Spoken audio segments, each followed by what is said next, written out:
15 minutes into my first ride in the Dodge Challenger Hellcat, I had a cold beer between my legs, a pack of smokes in my pocket, and a hot blonde by my side. We were doing a $120 on the I-5, headed for TJ. Actually, I was just stuck in bumper-to-bumper traffic going nowhere. But in my mind, I was a gangster, and the Hellcat was hell-bent for the border. It's that kind of car. Big, broad-shouldered bully of a car, a muscle car that seems to demand muscular driving. For under the hood, there throbs a 6.2-liter Hemi V8 that puts out a heart-stopping 707 horsepower and 650 foot-pounds of torque. In 2015, in the land of the Prius and the Tesla, that's kind of embarrassing.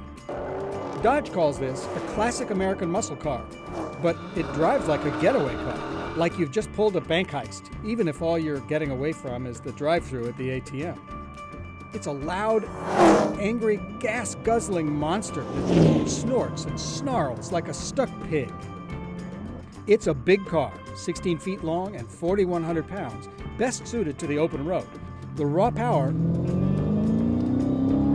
is completely intoxicating. Sneak it onto a clear stretch of highway and it's pure CHP bait.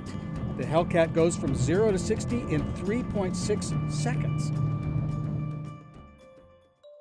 The engine and suspension are tunable through the dashboard application. You can choose from driving modes marked Eco, Sport, Track, and Custom, and select from the full 700 horsepower, the medium 500 horsepower, or the Eco 300 horsepower. You can even choose the Valet option. The trunk is large enough to hide a body and a shovel, or carry several suitcases full of the cash from that bank job.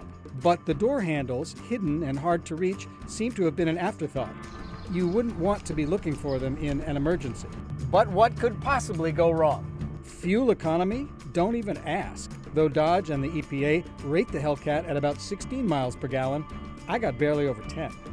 An entry-level Challenger can be yours for under $30,000, but the Hellcats start at $60,000 and go up fast. And the tickets you get driving one will drive up the cost of your auto insurance too. But the real danger may come from the fact that the Hellcat will spoil your experience for every other car with less muscle.